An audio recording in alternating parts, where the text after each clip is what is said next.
눈보라가 미친 듯이 몰아치는 산속이었습니다. 만삭의 여인이 눈 위에 무릎을 꿇고 울부짖었습니다. 서방님, 아이만을 살려주십시오. 아이도 당신도 이 세상에 없던 일이 될 것이오.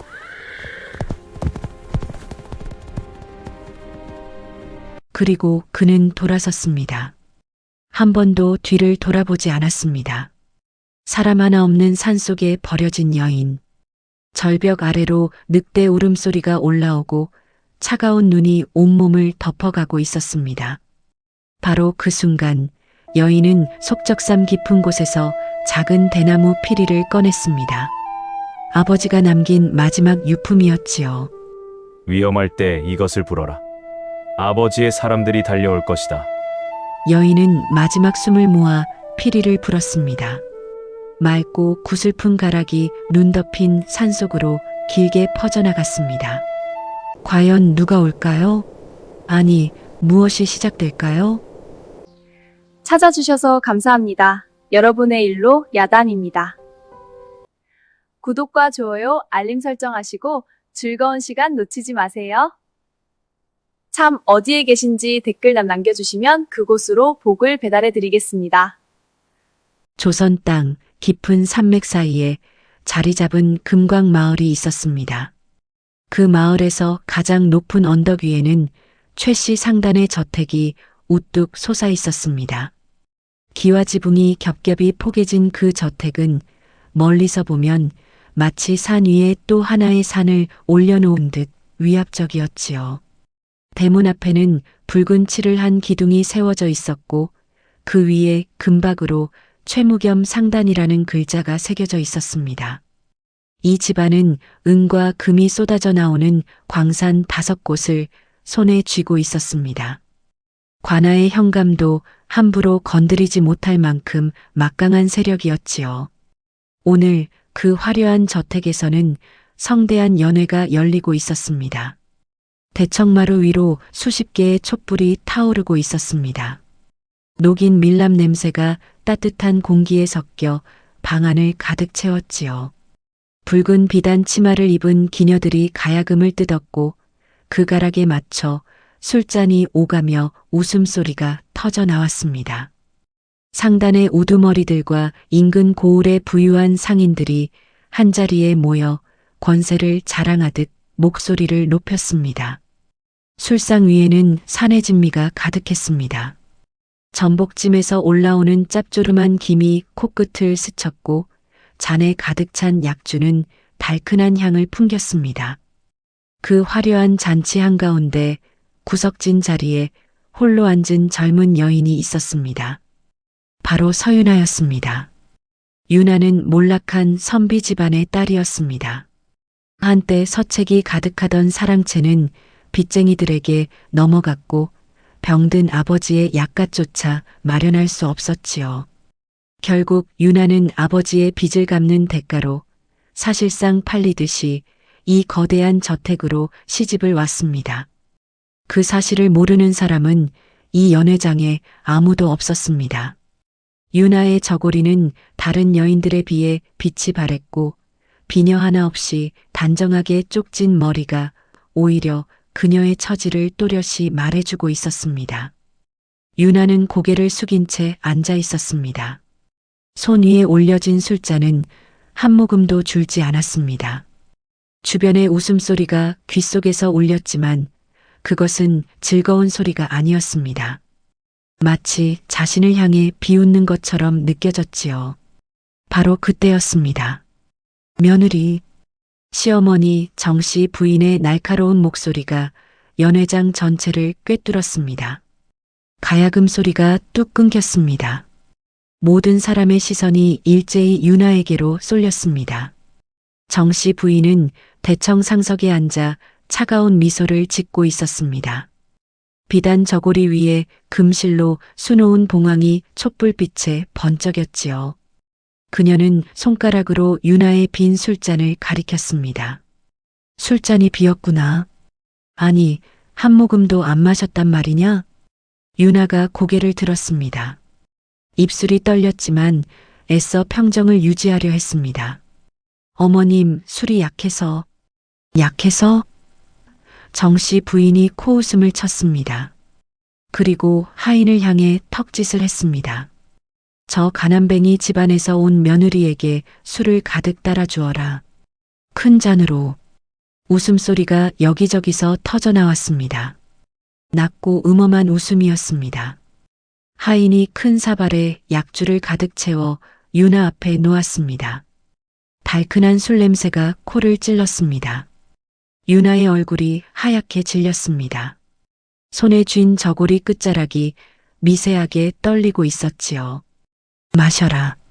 그것도 못 마시면 이 집안 며느리 자격도 없느니라. 정씨 부인의 목소리는 날이 선 칼처럼 차가웠습니다.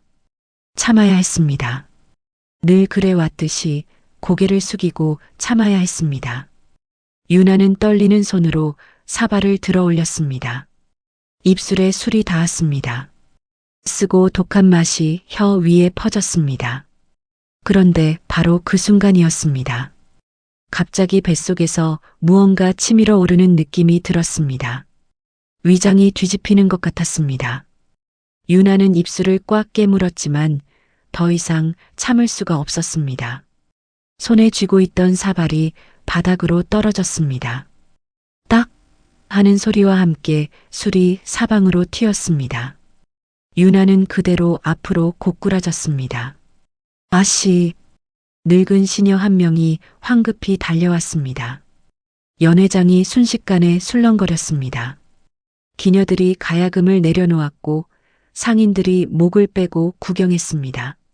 정씨 부인이 눈살을 찌푸리며 다가왔고 곁에 있던 의원 하나가 재빨리 유나의 손목을 짚었습니다. 유나의 이마에는 식은 땀이 송글송글 맺혀 있었습니다. 입술은 핏기를 잃어 흰 종이 같았지요. 잠시 후 의원이 고개를 들었습니다. 그의 눈이 커져 있었습니다. 부인, 축하드립니다. 아씨께서 아이를 가지셨습니다. 연회장이 조용해졌습니다. 잠깐의 정적, 그리고 여기저기서 축하 인사가 쏟아졌습니다. 경사로군. 상단의 대를 이을 핏줄이라니. 상인들이 술잔을 높이 들었습니다. 하지만 유나는 그 축하 소리를 듣지 못했습니다. 그녀의 시선은 시어머니에게 고정되어 있었습니다. 정씨 부인의 얼굴에 번지는 미소를 보았기 때문입니다. 그것은 기쁨의 미소가 아니었습니다. 마치 오래 기다려온 무언가가 드디어 시작되었다는 듯한 차갑고 계산적인 미소였습니다. 그래. 정씨 부인이 낮게 중얼거렸습니다. 그 목소리는 연회장의 소란에 묻혀 아무에게도 들리지 않았습니다. 이제야 쓸모가 생겼구나. 아니, 한 사람만 들었습니다. 바로 유나였습니다. 의식이 흐려지는 그 찰나, 유나는 그 소름 끼치는 말을 또렷이 들었습니다. 등줄기를 타고 차가운 기운이 훑고 내려갔습니다. 무언가 잘못되었다는 본능적인 공포가 가슴 깊은 곳에서 솟아올랐지요. 하지만 몸이 말을 듣지 않았습니다. 눈앞이 어두워졌습니다. 촛불의 따스한 빛이 점점 멀어져 갔습니다. 그리고 유나는 그대로 정신을 잃었습니다. 마지막으로 느낀 것은 차가운 마룻바닥의 감촉과 코끝에 남은 쓴 술 냄새뿐이었습니다. 연회가 있던 밤 이후로 저택 안의 공기가 달라졌습니다. 겉으로는 며느리의 임신을 축하하는 분위기였지만 유나를 둘러싼 시선들이 묘하게 변한 것이었지요. 하인들이 유나와 눈이 마주치면 황급히 고개를 돌렸고 안채를 지나는 발걸음조차 조심스러워졌습니다. 마치 저택 전체가 무언가를 숨기고 있는 것 같았습니다.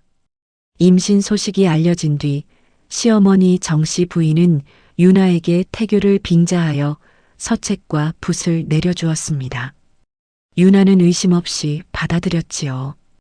오랜만에 먹을 갈고 붓을 잡으니 손이 절로 움직였습니다. 아버지 무릎 앞에서 천자문을 베끼던 어린 시절의 기억이 손끝에 남아 있었기 때문입니다. 먹 냄새가 코끝에 스며들었고 붓이 한지 위를 스치는 사각사각 소리가 고요한 방 안에 울렸습니다. 유나는 그것이 편안했습니다. 오랜만에 마음이 놓이는 시간이었지요. 하지만 유나는 알지 못했습니다. 정씨 부인이 하인을 시켜 유나가 쓴 글씨를 몰래 수거하고 있었다는 것을. 정씨 부인은 그 글씨를 펼쳐놓고 오랫동안 들여다보았습니다. 촛불 아래에서 눈을 가늘게 뜬 그녀의 입가에 의심의 그림자가 드리워졌지요. 이상하구나. 정씨 부인이 중얼거렸습니다. 옆에 시립해 있던 상단 관리인이 고개를 숙였습니다. 무엇이 이상하시다는 말씀이십니까, 마님? 이 글씨를 보아라.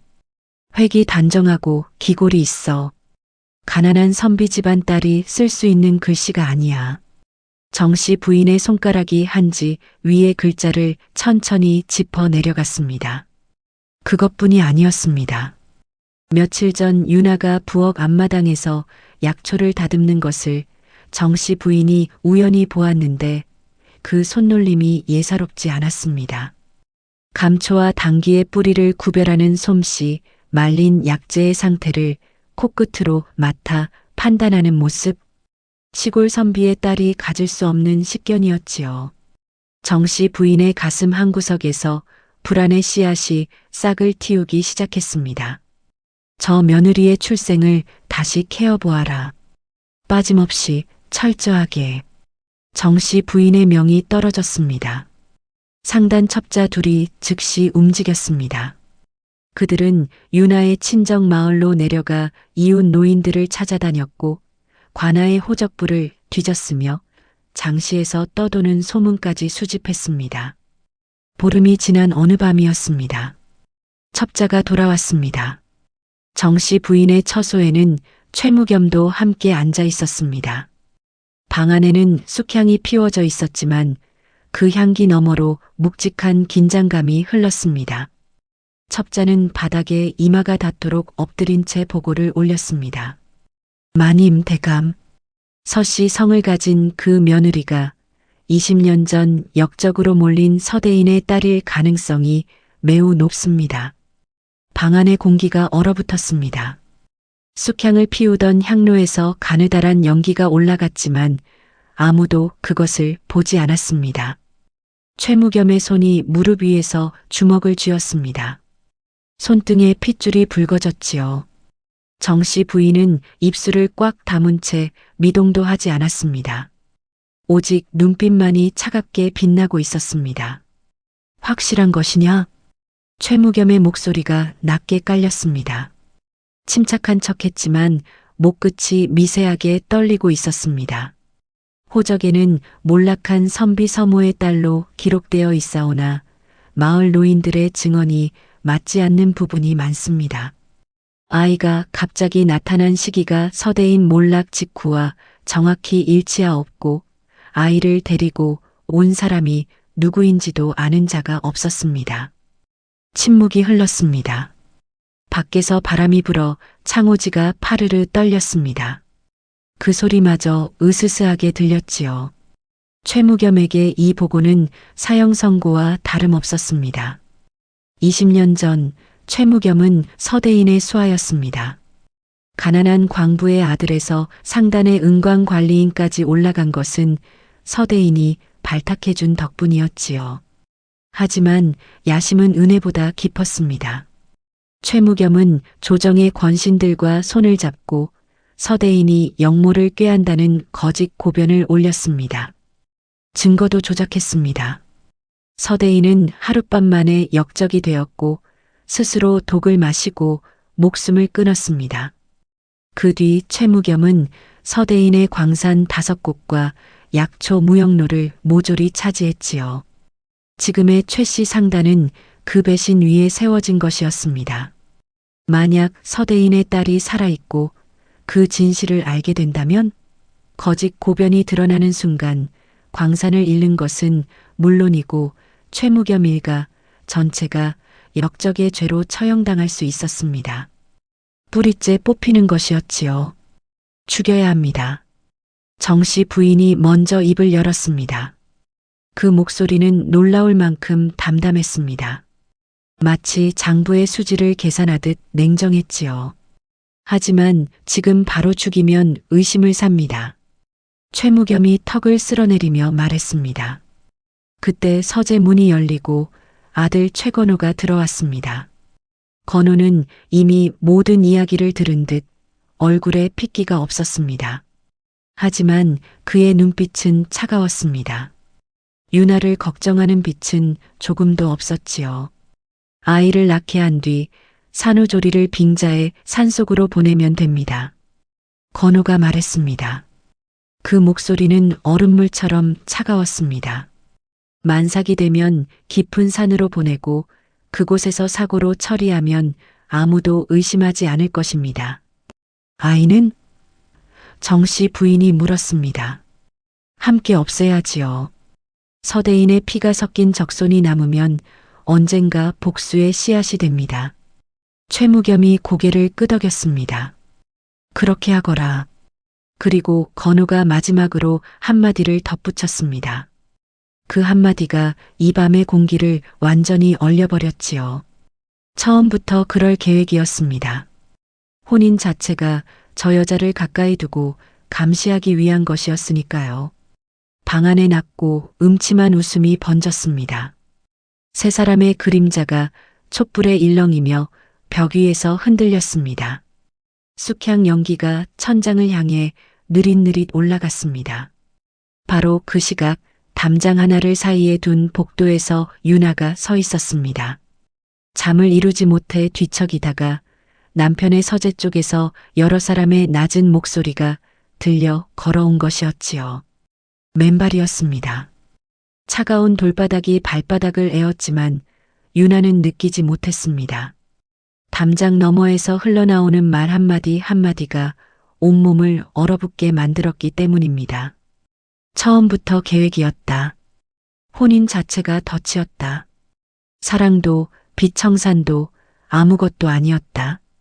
처음부터 자신을 죽이기 위해 이 집으로 불러들인 것이었습니다. 유나는 손으로 입을 막았습니다. 비명이 새어나올 것 같았습니다. 가슴이 찢어지듯 아팠습니다. 무릎에 힘이 풀려 그 자리에 주저앉을 뻔했지만 이를 악물고 버텼습니다. 한 손은 입을 막고 다른 한 손은 불러온 배를 감싸 안았습니다. 뱃속에서 아이가 작게 움직이는 것이 느껴졌습니다. 유나는 비틀거리며 자신의 처소로 돌아왔습니다. 문을 닫고 등을 기대었습니다. 어둠 속에서 눈물이 소리 없이 흘러내렸습니다. 차가운 밤바람이 창호지 틈 사이로 스며들어 젖은 뺨을 하찼습니다. 아무 소리도 내지 못했습니다. 울음소리가 들리면 들킬 것이기 때문이었지요. 유나는 이불을 끌어당겨 얼굴을 묻었습니다. 솜냄새와 눈물 냄새가 뒤섞였습니다. 그리고 밤새도록 떨었습니다. 추위 때문이 아니었습니다. 그날 밤 이후로 유나는 잠을 잘 수 없었습니다. 눈을 감으면 담장 너머에서 들었던 목소리들이 어둠 속에서 되살아났지요. 처음부터 그럴 계획이었습니다. 남편의 차가운 목소리가 귓가에서 맴돌 때마다 유나는 이불을 움켜쥐고 몸을 웅크렸습니다. 이틀째, 사흘째, 나흘째, 밤마다 같은 악몽이 반복되었습니다. 눈 아래에는 그늘이 깊게 내려앉았고 입술은 갈라져 피가 맺혔습니다. 하지만 유나는 내색할 수 없었습니다. 들켰다는 것을 들키면 그 순간 모든 것이 끝날 테니까요. 나흘째 되던 저녁이었습니다. 유나가 처소에서 홀로 배를 쓰다듬고 있을 때 문 밖에서 발소리가 들렸습니다. 나무 마루를 밟는 묵직한 소리. 유나의 손이 멈췄습니다. 심장이 목구멍까지 치밀어 올라오는 것 같았지요. 문이 열렸습니다. 남편 최건호가 들어왔습니다. 그의 얼굴에는 여느 때와 다름없는 무표정이 걸려 있었습니다. 감정이라고는 찾아볼 수 없는 돌로 깎은 듯한 얼굴이었지요. 내일 새벽 일찍 준비를 하시오. 건우는 문틀에 기댄 채 말했습니다. 시선은 유나가 아닌 창밖 어딘가를 향하고 있었습니다. 어디를 가는 겁니까? 유나의 목소리가 떨렸습니다. 애써 떨림을 감추려 했지만 소용없었습니다. 손가락 끝이 차갑게 식어갔지요. 산속 약수터로 갈 것이요. 몸이 무거우니 좋은 물을 마시고 맑은 공기를 쐬는 것이 태교에 좋지 않겠소. 태교? 그 말이 유나의 가슴에 모처럼 박혔습니다. 담장 너머에서 들었던 말이 머릿속을 스쳤습니다. 만삭이 되면 깊은 산으로 보내고 그곳에서 사고로 처리하면 유나는 이를 악물었습니다. 입안에서 핏맛이 번졌습니다. 지금 당장 말입니까? 그렇소. 새벽에 가마를 준비하겠소. 건우는 그 말을 남기고 돌아섰습니다. 문이 닫혔습니다. 나무 문짝이 문틀에 부딪히는 탁 하는 소리가 방 안에 울렸습니다. 그 소리가 마치 관 뚜껑이 닫히는 소리처럼 들렸지요. 유나는 떨리는 손으로 배를 감싸 안았습니다. 시작된 것이었습니다. 그들의 계획이 드디어 시작된 것이었습니다. 그날 밤 유나는 한숨도 자지 못했습니다. 창 밖으로 어둠이 서서히 걷히고 새벽녘의 차가운 기운이 창호지 틈 사이로 스며들었습니다.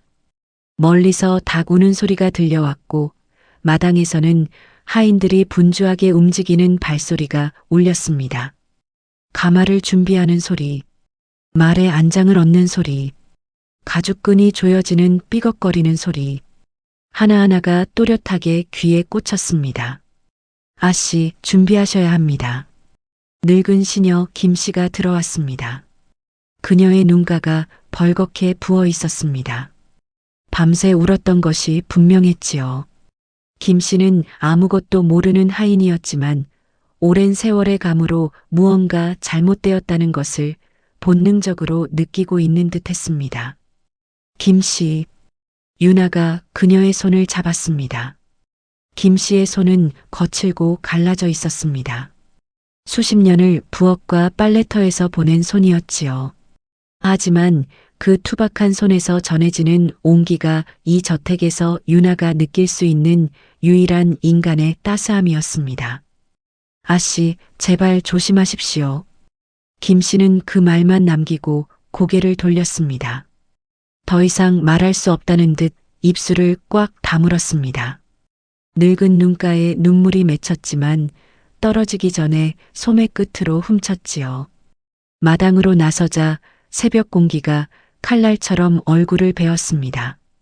코끝이 시렸고 들이마시는 숨이 폐를 찌르는 것 같았습니다. 붉은 비단으로 장식된 가마가 대문 앞에 서 있었습니다. 하인 둘이 가마 양옆에 고개를 숙이고 서 있었지요. 그들의 표정도 어두웠습니다. 마치 상여를 메고 가는 사람들처럼 입을 굳게 다물고 있었습니다.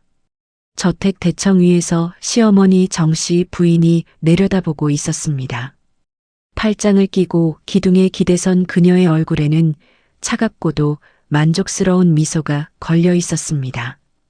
마치 사냥감이 덫에 걸려드는 것을 구경하는 사냥꾼의 표정이었지요. 잘 다녀오너라. 정씨 부인이 말했습니다. 하지만 그것은 인사가 아니었습니다. 그 목소리에는 다시는 돌아오지 말라는 뜻이 또렷이 실려 있었습니다. 유나는 대청 위를 한번 올려다보았습니다. 시어머니와 눈이 마주쳤습니다. 찰나의 순간이었지만 그 눈빛 속에 담긴 것을 유나는 분명히 읽었습니다. 살이었습니다. 유나는 고개를 돌리고 가마 안으로 들어갔습니다. 가마 안은 좁고 어두웠습니다. 비단 방석에서 올라오는 퀴퀴한 냄새가 코를 찔렀지요. 건우가 말에 올랐습니다.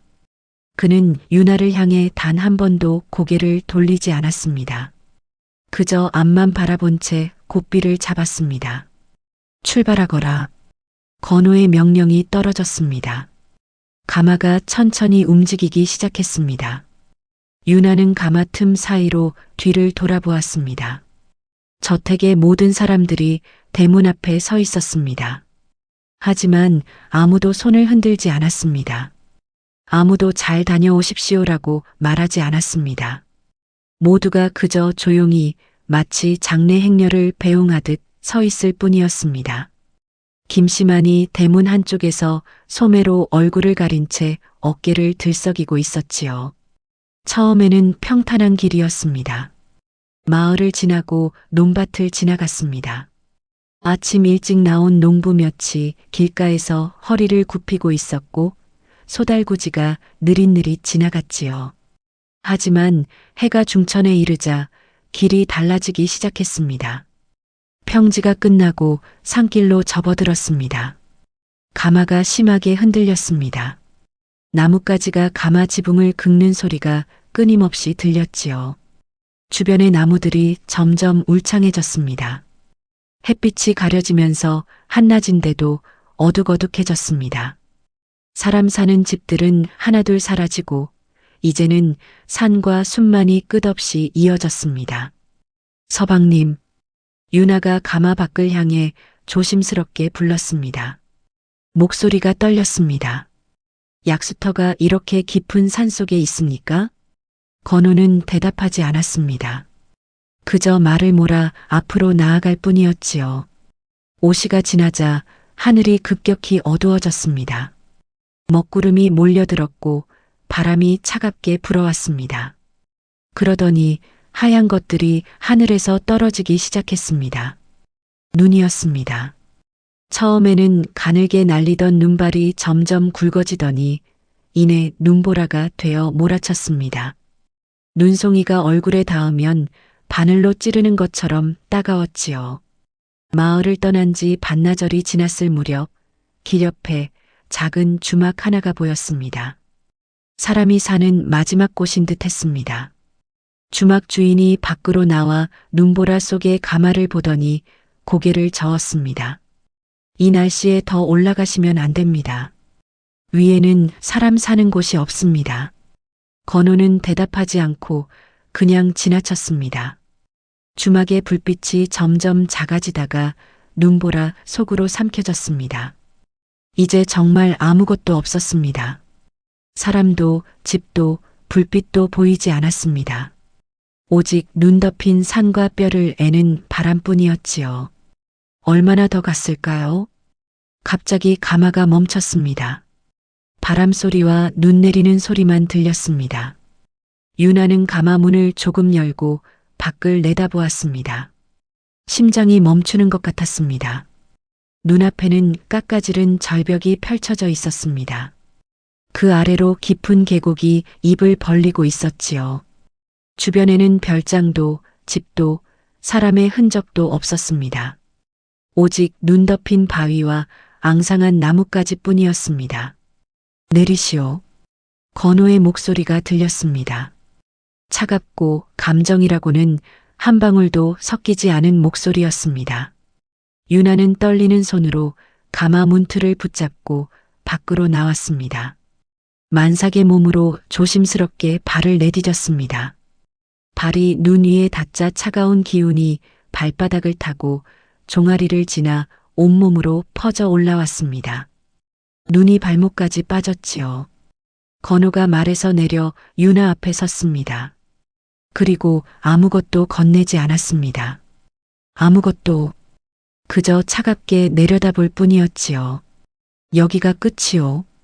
유나가 주변을 둘러보며 떨리는 목소리로 물었습니다. 서방님, 약수터는 어디에 있습니까? 건우는 대답 대신 코웃음을 쳤습니다. 그 짧은 웃음 속에 모든 것이 담겨 있었습니다. 처음부터 약수터 같은 것은 없었다는 뜻이었지요. 이 아이는 내 아이가 아니라 할 것이요. 그리고 당신은 이 산을 나가지 못할 것이요. 건우의 목소리는 얼음장 밑을 흐르는 물처럼 차갑고 느렸습니다. 유나는 비틀거리며 건우에게 다가갔습니다. 눈에 발이 빠져 제대로 걸을 수 없었습니다. 무릎이 푹푹 빠졌지요. 서방님, 이 아이는 서방님의 핏줄입니다. 이런 말씀을 유나가 건우의 옷자락을 붙들었습니다. 얼어붙은 손가락으로 비단 도포 끝자락을 움켜쥐었습니다. 눈물이 볼을 타고 흘러내렸습니다. 차가운 바람에 닿자마자 뺨 위에서 얼어붙었지요. 놓으시오. 건우가 유나의 손을 뿌리쳤습니다. 거친 힘이었습니다. 그 바람에 유나는 뒤로 비틀거렸습니다. 만삭의 몸으로 균형을 잃은 유나는 그대로 눈 위에 쓰러졌습니다. 배를 땅에 부딪혔지요. 날카로운 신음이 입 밖으로 새어나왔습니다. 유나는 두 손으로 배를 감싸며 몸을 웅크렸습니다. 눈 속에 파묻힌 손바닥이 얼어붙은 땅에 긁혀 쓸렸습니다. 뱃속에서 아이가 놀란 듯 세차게 움직이는 것이 느껴졌지요. 건우는 눈 위에 쓰러진 아내를 내려다보았습니다. 그 눈빛에는 연민도 미안함도 아무것도 없었습니다. 길가에 버려진 짐승을 보는 듯한 차갑고 무관심한 눈이었습니다. 아이만은 살려주십시오. 유나가 눈 위에서 기어가며 다시 건우의 발밑에 매달렸습니다. 얼어붙은 손으로 건우의 버선코를 붙들었습니다. 손톱 사이로 눈이 파고들어 살을 에었지만 유나는 놓지 않았습니다. 저는 어찌 되어도 좋으니 제발 이 아이만은. 건우가 발을 들어 유나의 손을 밀어냈습니다. 유나의 손가락이 허공을 움켜쥐었습니다. 잡히는 것은 아무것도 없었습니다. 차가운 바람만이 손가락 사이로 빠져나갔지요. 건우는 말 위에 올랐습니다. 그리고 한 번도 뒤를 돌아보지 않은 채 고삐를 잡았습니다. 아이도 당신도 이 세상에 없던 일이 될 것이요. 그 말을 끝으로 건우는 말을 몰았습니다. 하인들도 서둘러 가마를 메고 그 뒤를 따랐습니다. 말발굽이 눈을 차고 달리는 소리, 가마가 흔들리며 삐걱거리는 소리가 점점 멀어져 갔습니다. 안 됩니다. 서방님, 돌아오십시오. 유나의 외침이 눈보라 속으로 흩어졌습니다. 메아리조차 돌아오지 않았습니다. 그저 바람만이 유나의 목소리를 삼켜버렸지요. 얼마나 시간이 지났을까요? 말발굽 소리는 완전히 사라졌습니다. 가마 소리도 들리지 않았습니다. 이제 주변에는 바람 소리와 눈 내리는 소리만 남았습니다. 유나는 눈 위에 무릎을 꿇고 앉아 있었습니다. 눈발이 머리 위에, 어깨 위에 쌓여갔습니다. 하얀 눈이 점점 유나의 몸을 덮어가고 있었지요. 마치 세상이 유나를 지우려는 것 같았습니다. 멀리서 짐승의 울음소리가 들려왔습니다. 늑대인지 산짐승인지 알 수 없는 길고 낮은 울음이었습니다. 그 소리가 점점 가까워지는 것 같았지요. 하늘은 빠르게 어두워지고 있었습니다. 곧 밤이 올 것이었습니다. 유나는 고개를 떨어뜨렸습니다. 눈 위에 떨어진 눈물이 작은 구멍을 만들었습니다. 그 구멍 속으로 또 한 방울의 눈물이 떨어졌지요. 차가운 바람이 젖은 뺨을 핥히고 지나갔습니다. 그때였습니다. 뱃속에서 아이가 발로 찼습니다. 강하게, 힘차게, 마치 살아있다고, 포기하지 말라고 외치듯이 유나의 손이 배 위에서 멈췄습니다. 그리고 유나는 천천히 고개를 들었습니다. 건우의 말발굽 소리가 완전히 사라진 뒤 세상은 고요해졌습니다. 아니, 고요한 것이 아니었습니다. 바람이 울고 있었습니다. 산 능선을 타고 넘어오는 바람이 나뭇가지를 흔들며 낮고 긴 울음을 토해내고 있었지요. 눈발은 점점 거세졌습니다. 하늘과 땅의 경계가 사라졌습니다. 위에서도 아래에서도 하얀 것들이 쏟아져 내렸습니다. 유나는 그 한가운데에 무릎을 꿇고 앉아 있었습니다. 어깨 위에, 머리 위에 눈이 소복이 쌓여가고 있었습니다. 마치 세상이 유나를 하얀 수위로 덮어가는 것 같았지요. 얼마나 그렇게 앉아 있었을까요? 손가락 끝의 감각이 사라졌습니다. 발가락도 마찬가지였습니다. 처음에는 바늘로 찌르는 듯한 통증이 있었지만 그것마저 서서히 사라지더니 이제는 아무것도 느껴지지 않았습니다. 오히려 이상하게 따뜻해지는 것 같았지요. 그것이 얼어 죽기 직전의 증상이라는 것을 유나는 알고 있었습니다. 그때 뱃속에서 아이가 또 한 번 발로 찼습니다. 강하게 세차게 마치 어머니의 흐려지는 정신을 붙들려는 것처럼 유나의 눈이 번쩍 떠졌습니다. 아가야. 가느다란 목소리가 입술 사이로 새어나왔습니다. 입김이 하얗게 피어올랐다가 바람에 찢겨 사라졌지요. 미안하구나. 엄마가 너를 지켜주지 못해서. 눈가가 뜨거워졌습니다. 참았던 눈물이 볼을 타고 흘러내렸습니다. 차가운 바람에 눈물이 뺨 위에서 얼어붙었지요. 하지만 아이는 계속 움직였습니다. 작은 발이, 작은 주먹이 뱃속에서 쉴 새 없이 어머니를 두드리고 있었습니다. 살고 싶다고, 살려달라고 외치는 것 같았습니다. 유나는 그제야 이를 악물었습니다. 주먹을 쥐었습니다. 감각 없는 손가락이었지만 있는 힘을 다해 쥐었지요. 그래, 살아야 한다. 나는 죽어도 이 아이는 살려야 한다. 유나는 떨리는 몸을 일으켰습니다. 무릎이 눈 속에 깊이 박혀 있어 빠져나오는 것조차 힘겨웠습니다. 두 손으로 바닥을 짚고 힘을 주었지만 손바닥이 얼어붙은 눈 위에서 미끄러졌지요. 3번을 넘어지고 나서야 겨우 일어설 수 있었습니다. 숨이 가빴습니다. 폐가 찢어지는 것처럼 아팠습니다. 들이마시는 공기가 얼음 조각처럼 기도를 긁어내려갔지요. 주변을 둘러보았습니다. 어디든 몸을 피할 곳을 찾아야 했습니다. 이대로 있으면 얼어 죽을 것이 분명했으니까요. 눈보라 사이로 시야를 가늠해 보았습니다. 조금 떨어진 곳에 큰 바위가 보였습니다. 검고 묵직한 바위였습니다. 그 밑에 작은 틈이 있는 것 같았지요. 유나는 그곳을 향해 걸었습니다. 아니, 걷는다기보다 기어간다는 표현이 맞을 것입니다. 눈이 무릎까지 빠져 한 걸음 옮기는 것도 온몸의 힘을 짜내야 했으니까요. 10걸음이 채 안 되는 거리를 가는데 숨이 턱 밑까지 차올랐습니다. 간신히 바위 앞에 도착했습니다. 바위 밑에는 사람 하나가 웅크려 들어갈 만한 작은 공간이 있었습니다. 흙과 마른 낙엽 냄새가 올라왔지요. 퀴퀴하고 축축한 냄새였지만 유나에게는 그것이 삶의 냄새였습니다. 유나는 만삭의 몸을 구부려 그 안으로 밀어 넣었습니다. 좁았습니다. 등이 바위에 쓸렸고 배가 땅에 닿았습니다. 하지만 바람이 막혔습니다. 눈보라가 바위 위를 넘어가며 휘익 소리를 냈지만 틈 안까지는 들이치지 못했지요. 유나는 몸을 웅크리고 배를 두 팔로 감싸 안았습니다. 체온을 지키기 위해 최대한 몸을 작게 만들었습니다.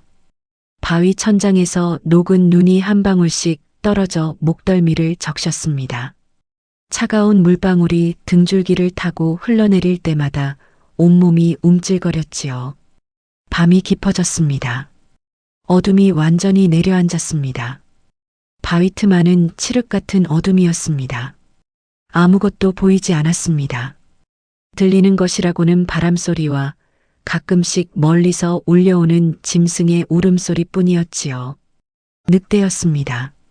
처음에는 멀었던 울음소리가 조금씩 가까워지고 있었습니다. 한 마리가 아닌 것 같았습니다. 여러 마리가 함께 우는 소리, 물이 지어 움직이는 소리가 어둠 속에서 들려왔지요. 유나의 심장이 빠르게 뛰었습니다.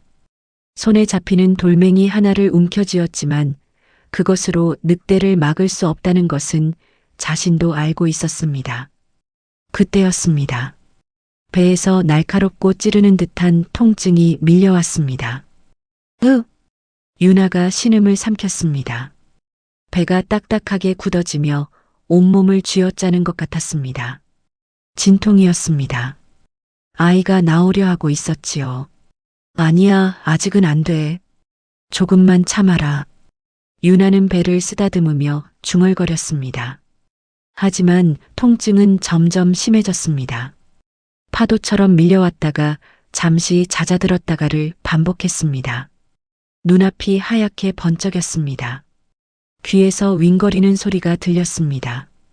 의식이 점점 멀어지는 것 같았지요. 눈을 떠보니 눈 내리는 하늘이 보였습니다. 바위 틈 바깥으로 하얀 눈송이들이 끝없이 떨어지고 있었습니다. 그 눈송이들 사이로 사람의 형체가 보이는 것 같았습니다. 흰 도포를 입고 바위 앞에 서 있는 사람. 유나는 눈을 가늘게 떴습니다. 아버지? 그것은 오래전에 돌아가신 아버지의 모습이었습니다. 아버지는 유나를 향해 손을 뻗고 있었지요. 병들기 전 건강하셨던 시절의 모습 그대로였습니다. 따뜻한 눈빛으로 유나를 내려다보고 있었습니다. 유나야, 피리를 잊지 않았느냐? 아버지의 목소리가 들렸습니다. 아주 멀리서 바람에 실려오는 것 같은 목소리였습니다. 순간 어린 시절의 기억이 물밀듯 밀려왔습니다. 6살 때였습니다. 아버지는 유나를 무릎에 앉히고 작은 대나무 피리를 건네주셨지요. 손가락 한마디만 한 아주 작은 피리였습니다. 유나야, 이것을 잘 간직하거라. 이게 뭐예요, 아버지? 이건 아주 특별한 물건이란다. 내가 위험에 처했을 때 이 피리를 불어라. 그러면 아버지의 사람들이 달려올 것이다. 아버지 사람들이요? 그래. 아버지에게는 많은 사람들이 있단다. 하지만 지금은 그들을 보여줄 수 없어. 언젠가 내가 정말 위험할 때 이 피리가 너를 지켜줄 것이다. 아버지는 그렇게 말하며 유나의 작은 손을 꼭 쥐어주셨습니다. 절대 잃어버리지 마라. 그리고 아무에게도 보여주지 마라. 알겠느냐? 네, 아버지. 그것이 아버지와 나눈 마지막 약속이었습니다. 유나는 화들짝 정신을 차렸습니다. 주변을 둘러보았습니다. 바위 앞에는 아무도 없었습니다. 환각이었지요. 하지만 아버지의 목소리가 머릿속에 또렷이 남아 있었습니다. 피리를 잊지 않았느냐? 유나는 떨리는 손으로 속적삼 안쪽을 더듬었습니다. 감각 없는 손가락이 헝클어진 옷감 사이를 헤맸습니다. 아무것도 잡히지 않았습니다. 심장이 쿵쿵 뛰었습니다. 혹시 떨어뜨린 것은 아닐까? 잃어버린 것은 아닐까? 그 순간 손끝에 무언가 단단한 것이 닿았습니다. 작은 천주머니였지요. 유나는 그것을 꺼내 조심스럽게 풀었습니다. 주머니 안에서 작은 대나무 피리가 손바닥 위로 떨어졌습니다. 손가락 한마디만 한 크기. 대나무 표면이 세월에 닳아 매끄러웠습니다.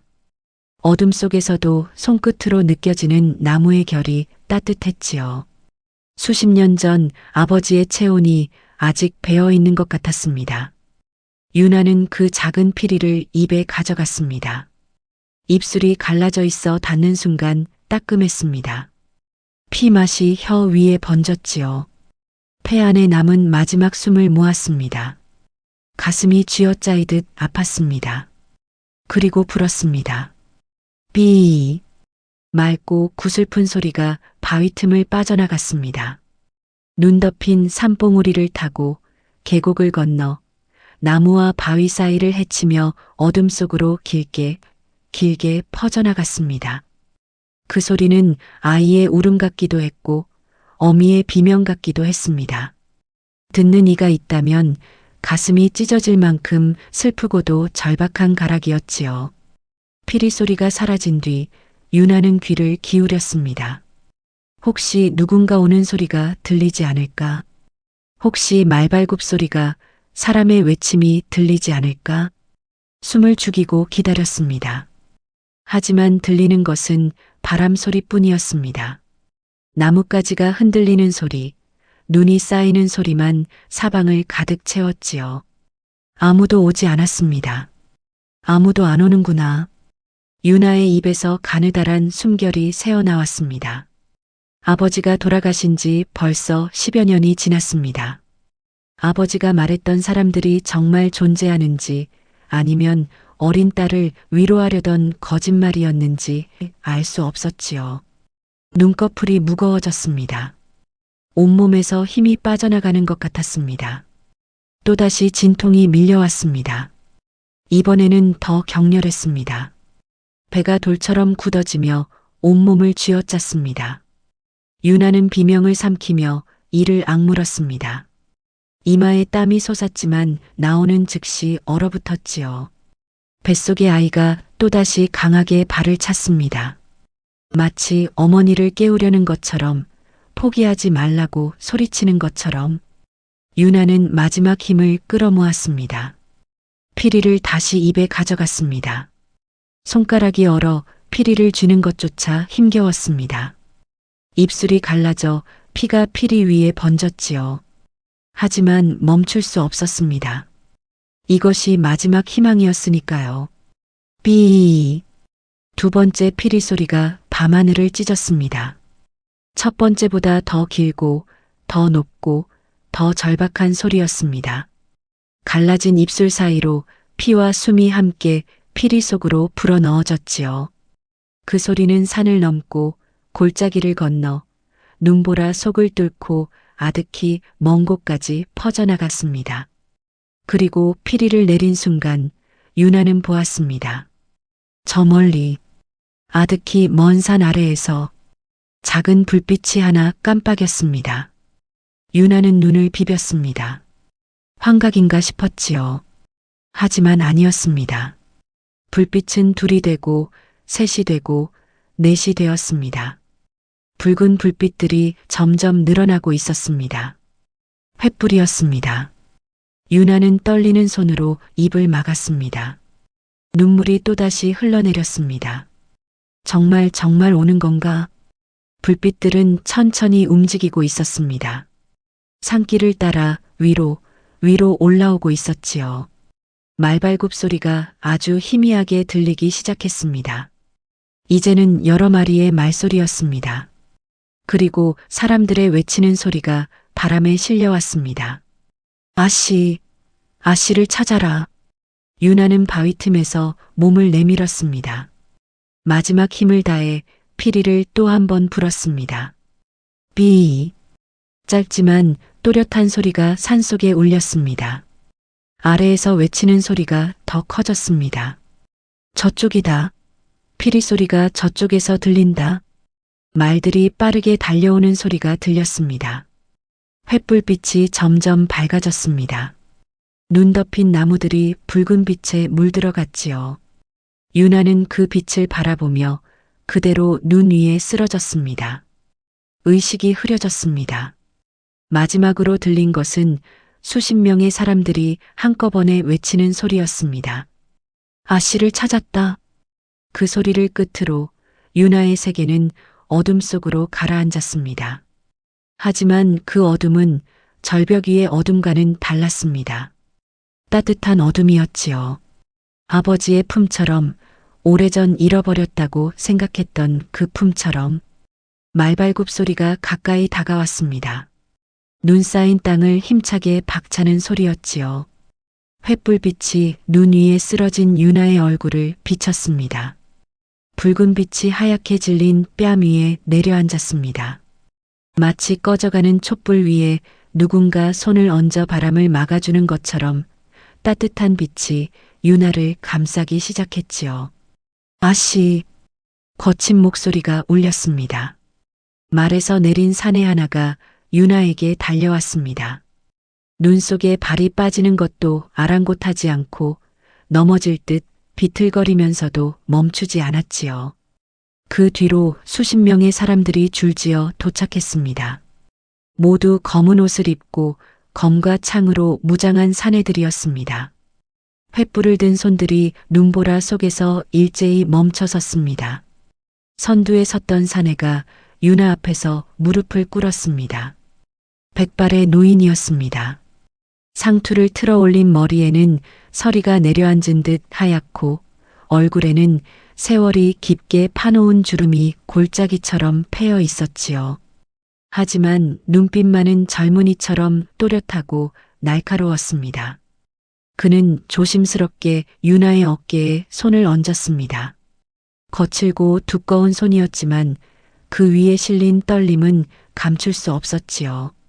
아씨, 정신 차리십시오. 유나는 희미하게 눈을 떴습니다. 시야가 흐릿했습니다. 횃불빛이 너무 밝아 눈이 부셨지요. 눈꺼풀 사이로 들어오는 붉은 빛이 마치 불길처럼 일렁거렸습니다. 누구십니까? 유나의 입에서 가느다란 목소리가 새어나왔습니다. 입술이 갈라져 말을 하는 것조차 고통이었지요. 목이 타들어가듯 말라 있었습니다. 그 순간이었습니다. 모든 사내들이 일제히 무릎을 꿇었습니다. 눈 내리는 산속에서 수십 명의 무사들이 한꺼번에 고개를 숙였지요. 횃불의 불꽃이 흔들리며 그들의 그림자가 눈 위에서 일렁거렸습니다. 장관이었습니다. 아씨를 뵙습니다.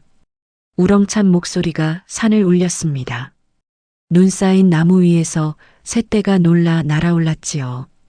메아리가 골짜기를 타고 퍼져나갔습니다. 유나는 눈을 크게 떴습니다. 무슨 일인지 이해할 수 없었습니다. 자신은 가난한 선비의 딸이었습니다. 빚 때문에 팔려간 며느리였습니다. 그런 자신에게 수십 명의 무장한 사내들이 무릎을 꿇고 있다니 꿈인가 싶었지요. 의원, 어서 아씨를 살펴라. 선두의 노인이 외쳤습니다. 뒤쪽에서 한약 상자를 든 늙은 의원이 황급히 달려왔습니다. 의원은 떨리는 손으로 유나의 손목을 짚었습니다. 맥을 짚는 손가락이 조심스러웠지요. 유나의 손목은 얼음장처럼 차갑고 맥박은 실처럼 가늘었습니다. 의원의 얼굴에 걱정의 그림자가 드리워졌습니다. 태기가 매우 불안합니다. 당장 따뜻한 곳으로 옮겨야 합니다. 즉시 준비하거라. 노인의 명령이 떨어지자 사내들이 일사불란하게 움직였습니다. 뒤쪽에서 담요와 모피를 가져왔습니다. 유나의 몸을 조심스럽게 감쌌지요. 두껍고 부드러운 모피가 온몸을 감싸자 오랫동안 잊고 있었던 따뜻함이 피부 위에 내려앉았습니다. 유나는 무의식적으로 몸을 웅크렸습니다. 마치 어린아이가 어머니의 이불 속으로 파고드는 것처럼. 저는 누구시기에? 유나가 떨리는 목소리로 물었습니다. 선두의 노인이 고개를 숙인 채 대답했습니다. 소인은 박태산이라 하옵니다. 서대인의 옛수하였습니다. 서대인이라니 그게 누구십니까? 아씨의 아버님이십니다. 유나의 눈이 커졌습니다. 손이 떨렸습니다. 모피를 움켜쥔 손가락에 힘이 들어갔지요. 아버지의 사람이라고요? 그렇습니다, 아씨. 저희는 모두 서대인을 섬기던 자들입니다. 박태산의 목소리가 떨렸습니다. 그의 눈가에 눈물이 맺혔습니다. 주름 사이로 흘러내린 눈물이 횃불빛에 반짝였지요. 20년을 기다려왔습니다. 그 한마디에 담긴 무게가 눈보라보다 더 묵직하게 유나의 가슴을 눌렀습니다. 사내들이 유나를 들것 위에 조심스럽게 옮겼습니다. 4명의 장정이 들것을 메고 박태산이 말을 타고 앞장섰습니다. 나머지 무사들이 사방을 경계하며 뒤를 따랐지요. 횃불빛이 길을 밝혔습니다. 눈은 여전히 내리고 있었지만 이제는 어둠 속에서 길을 잃을 걱정이 없었습니다. 한 시즌쯤 산길을 내려갔을까요? 박태산이 손을 들어 일행을 멈췄습니다. 저기다. 그가 가리킨 곳은 깎아지른 절벽 아래였습니다. 겉으로 보기에는 그저 바위벽일 뿐이었지요. 하지만 박태산이 앞장서서 바위 옆으로 돌아가자 사람 하나가 겨우 지나갈 수 있는 좁은 틈이 나타났습니다. 바위 표면에는 이끼가 끼어 있었고 틈 사이로 따뜻한 공기가 흘러나왔습니다. 습하고 흙 냄새가 섞인 사람이 사는 곳의 공기였지요. 좁은 통로를 지나자 넓은 공간이 나타났습니다. 석굴이었습니다. 안쪽은 놀라울 정도로 넓었지요. 천장이 높았고 여러 개의 방으로 나뉘어 있었습니다. 곳곳에 불을 피워놓아 안은 따뜻했습니다.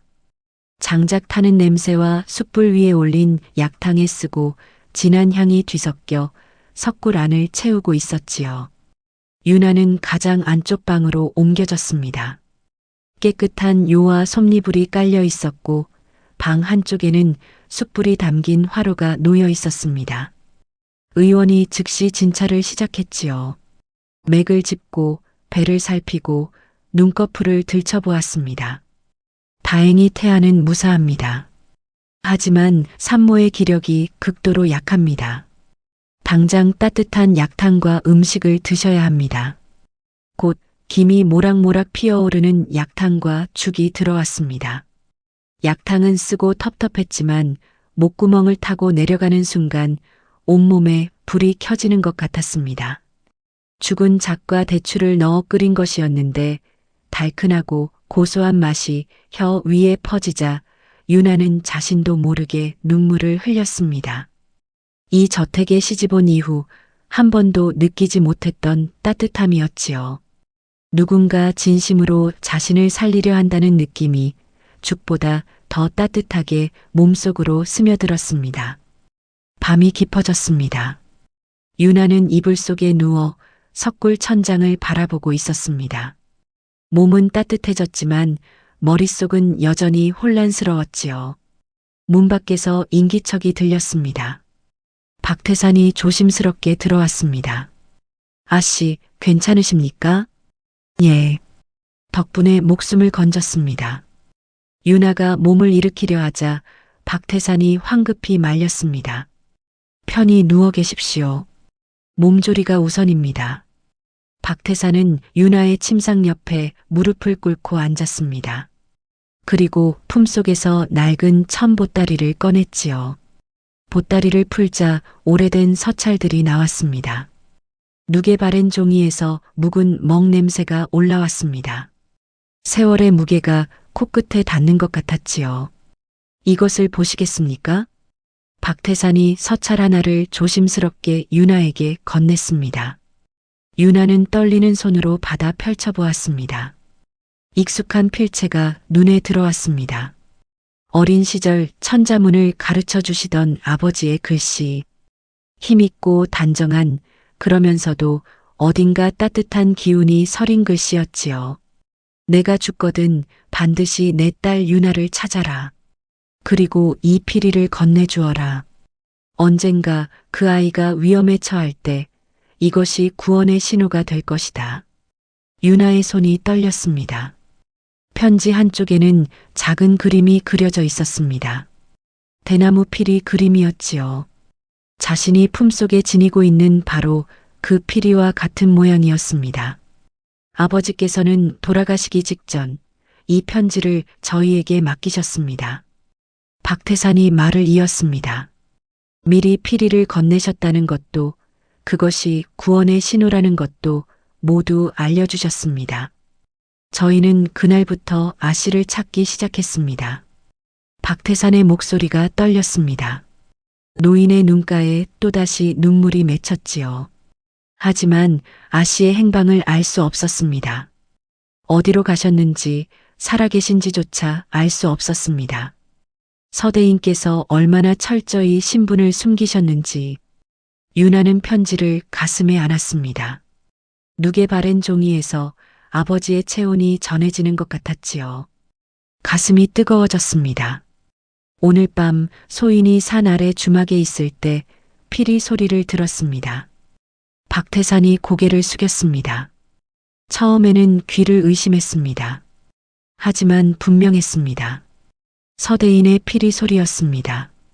그래서 즉시 사람들을 모아 산을 올랐습니다. 그리고 드디어 아씨를 찾았습니다.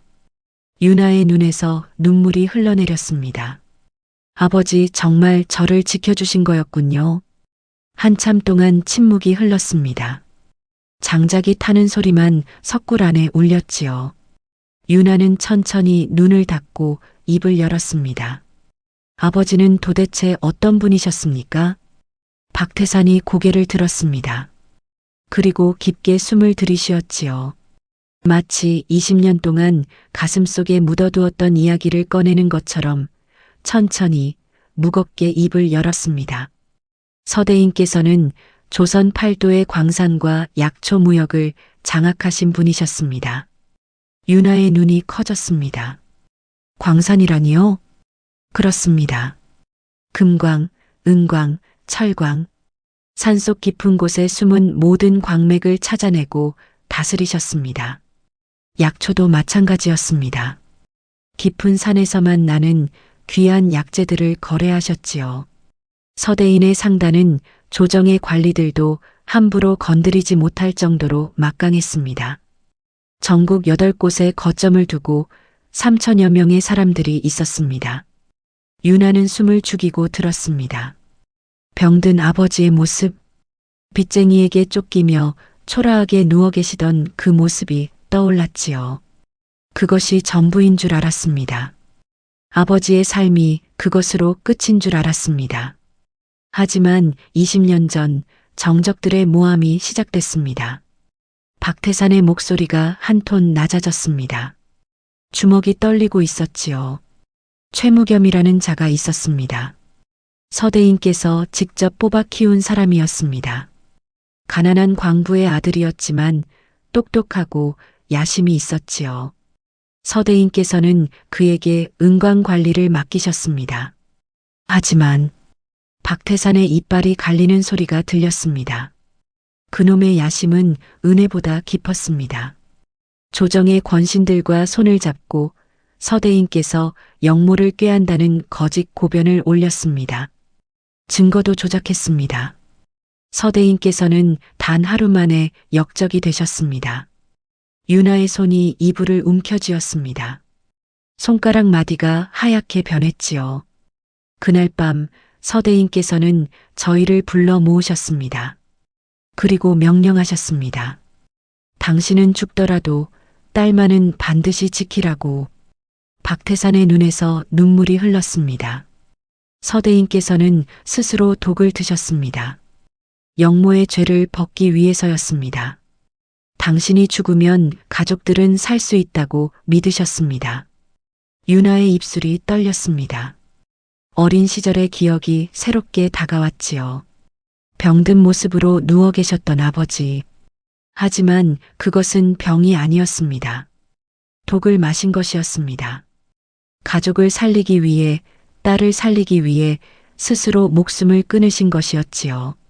그리고 최무겸이 윤아가 떨리는 목소리로 중얼거렸습니다. 그렇습니다.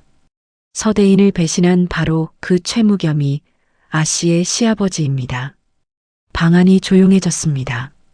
화로의 숯이 탁 소리를 내며 무너져 내렸습니다. 붉은 불씨가 튀었다가 쓰러졌지요. 윤아는 떨리는 손으로 배를 감싸 안았습니다. 모든 것이 연결되었습니다. 자신이 왜 그 집안으로 시집 갔는지, 왜 그들이 자신의 출생을 캤는지, 왜 자신을 죽이려 했는지, 처음부터 끝까지 모든 것이 하나로 이어져 있었습니다. 그러니까 처음부터 혼인 자체가 아씨를 가까이 두고 감시하다 제거하기 위한 덫이었습니다. 서대인의 피가 섞인 혈육이 살아있다는 것을 알았을 때 그들로서는 반드시 없애야 했을 것입니다. 진실이 밝혀지면 모든 것을 잃을 테니까요. 윤아의 손이 주먹을 쥐었습니다. 손톱이 손바닥을 파고들었습니다. 따끔한 통증이 느껴졌지만 놓지 않았지요. 하지만 그들은 한 가지를 몰랐습니다. 박태산이 고개를 들었습니다. 그의 눈빛이 횃불처럼 타올랐지요. 서대인의 사람들이 아직 살아있다는 것을, 그리고 아씨께서 그 피리를 간직하고 계셨다는 것을. 윤아는 천천히 고개를 돌려 석굴 입구 쪽을 바라보았습니다. 밖에서 바람소리가 들려왔지만 석굴 안은 따뜻하고 고요했습니다. 윤아는 품속에서 작은 피리를 꺼냈습니다. 대나무 표면에 묻은 핏자국이 아직 남아 있었지요. 자신의 갈라진 입술에서 흘러나온 피였습니다. 유나는 그 피리를 오랫동안 바라보았습니다. 그리고 천천히 입을 열었습니다. 아버지께서 남기신 것을 되찾겠습니다. 박태산이 무릎을 꿇었습니다. 머리가 바닥에 닿을 듯 깊이 숙였지요. 아씨의 명령만 내리십시오. 저희가 목숨을 걸고 따르겠습니다. 유나는 배를 쓰다듬었습니다. 뱃속에서 아이가 작게 움직이는 것이 느껴졌지요. 유나의 눈빛이 변했습니다. 연약한 며느리의 눈빛이 아니었습니다. 차갑고 단단하고 무엇이든 베어낼 수 있을 것 같은 눈빛이었습니다. 아직은 아닙니다. 먼저 이 아이를 낳아야 합니다. 유나가 말했습니다. 그리고 나서 내가 직접 찾아가겠습니다. 나를 버린 그들에게로. 보름이 지났습니다. 석굴 안에서 유나의 배는 날마다 불러왔지요. 의원은 매일 아침 약탕을 다려왔고 따뜻한 음식이 끊이지 않았습니다. 박태상과 무사들은 밤낮으로 석굴 입구를 지켰습니다. 바깥 세상의 눈보라가 아무리 거세도 석굴 안만큼은 고요하고 따뜻했지요. 어느 추운 겨울밤이었습니다. 자정이 훨씬 지난 시각, 유나는 갑자기 심한 진통을 느꼈습니다.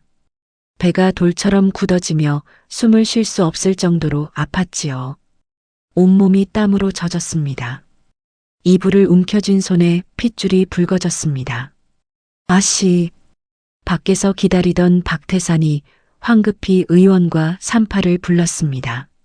산파가 달려와 유나를 눕히고 따뜻한 물을 준비했지요. 진통은 밤새 계속되었습니다. 유나는 이를 악물고 버텼습니다. 비명을 삼켰습니다. 입안이 피맛으로 가득했지만 소리를 내지 않았지요. 이 아이를 살리기 위해 절벽 위에서 기어왔고 눈보라 속에서 피리를 불었습니다. 여기서 무너질 수는 없었습니다. 동력이 희뿌옇게 밝아올 무렵 진통이 더욱 심해졌습니다. 아씨, 힘을 주십시오. 산파가 외쳤습니다. 유나는 온 힘을 다해 힘을 주었습니다. 눈앞이 하얗게 번쩍였습니다. 온몸의 뼈가 부서지는 것 같았지요.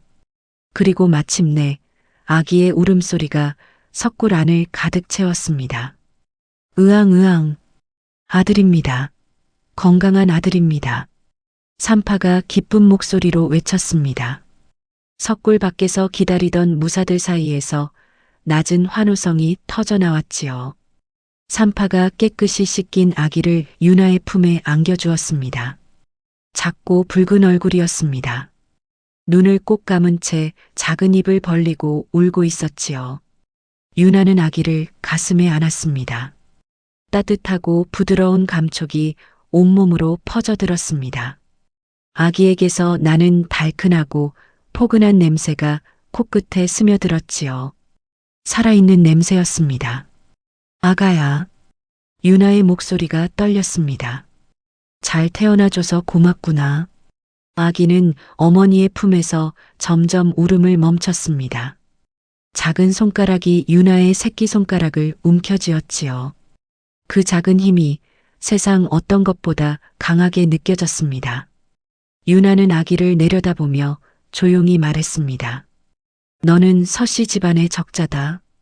너의 할아버지는 이 나라 산맥을 다스렸던 분이시다. 이 어미가 반드시 내가 가져야 할 것을 되찾아주마. 며칠이 지나 유나의 몸이 추스러지자 본격적인 일이 시작되었습니다. 유나는 박태산을 불러 석굴 안쪽 서재에서 마주 앉았지요. 화로 위에 올린 주전자에서 김이 피어올랐고 숯불이 타닥거리는 소리가 고요한 방 안을 채웠습니다. 최무겸 상단의 광산 중 가장 중요한 곳이 어디입니까? 유나의 목소리는 나직했지만 날이 서 있었습니다. 출산 전의 유나와는 완전히 다른 사람이었지요. 북쪽 산맥에 있는 은광입니다. 박태산이 대답했습니다. 가장 많은 은이 나오는 곳이지요. 최무겸 상단 수입의 절반이 그곳에서 나옵니다. 원래 서대인께서 처음 발견하신 광산이기도 합니다. 그곳을 먼저 차단하십시오. 유나의 눈빛이 차갑게 빛났습니다. 조용히, 아무도 모르게. 그 은광을 우리가 장악하는 겁니다.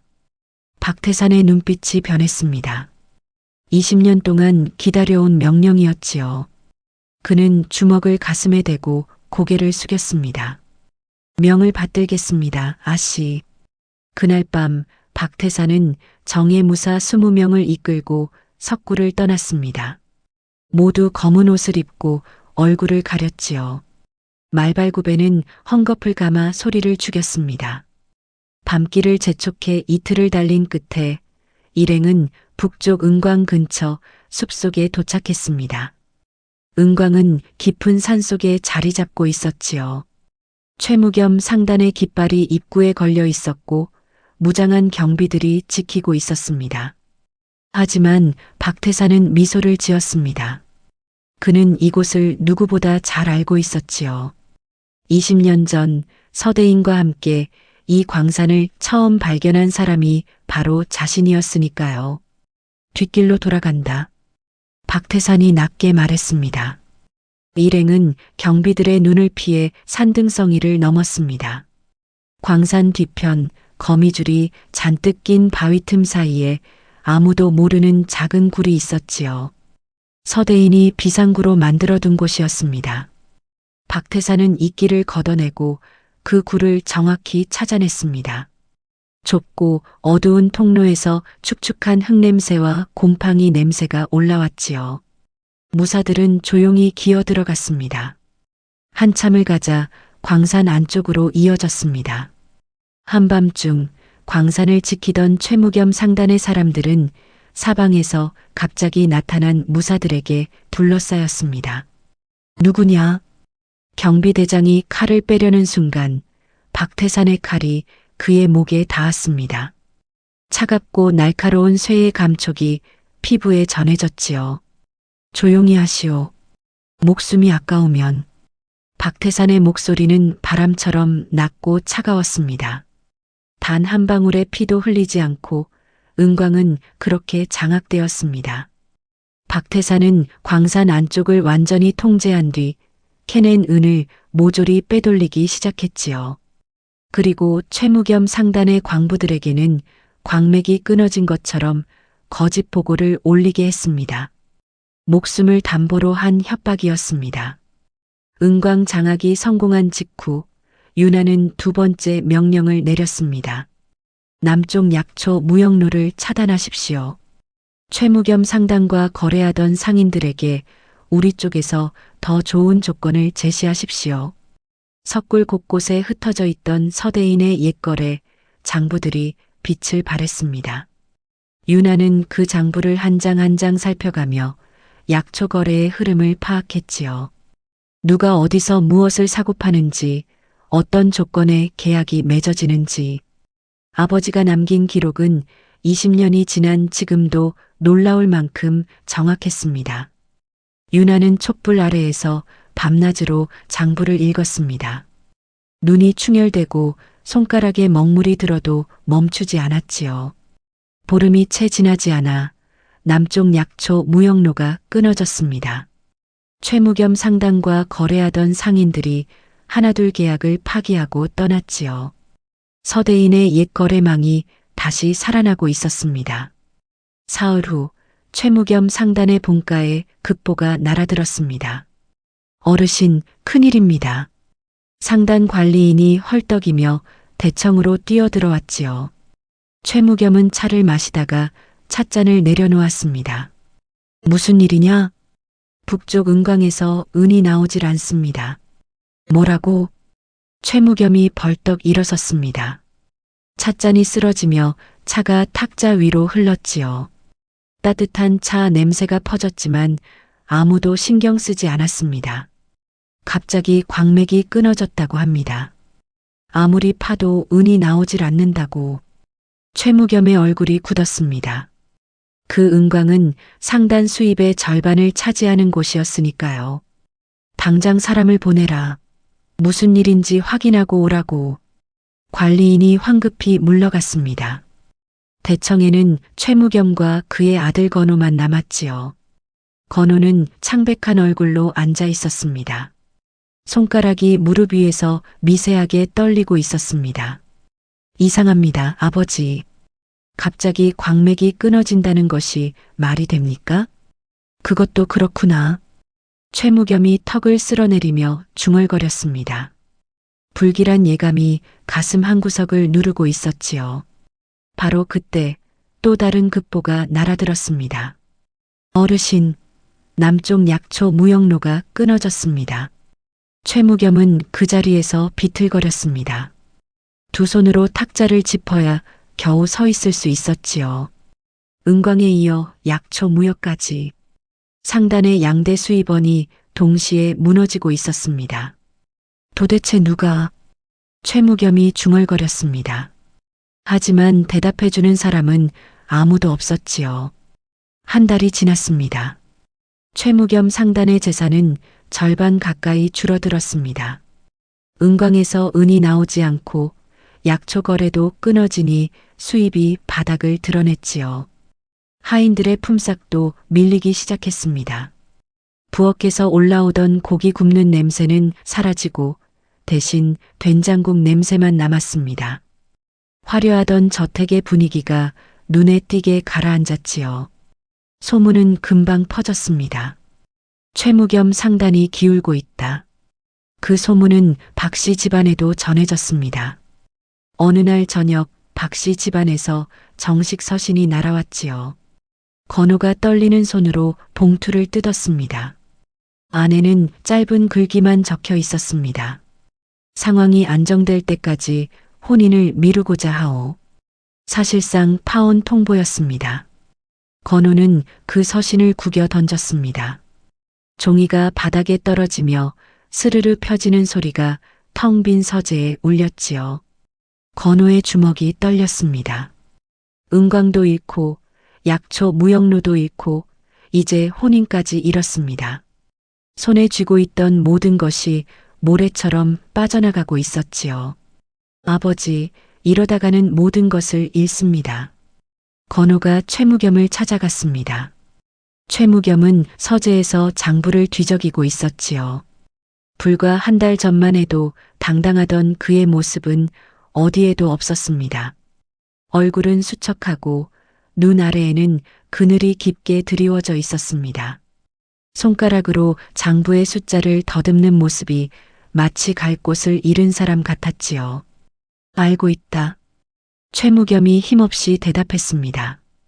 바로 그때 안채에서 비명소리가 들렸습니다. 두 사람이 황급히 달려갔지요. 정씨 부인이 마루에 주저앉아 있었습니다.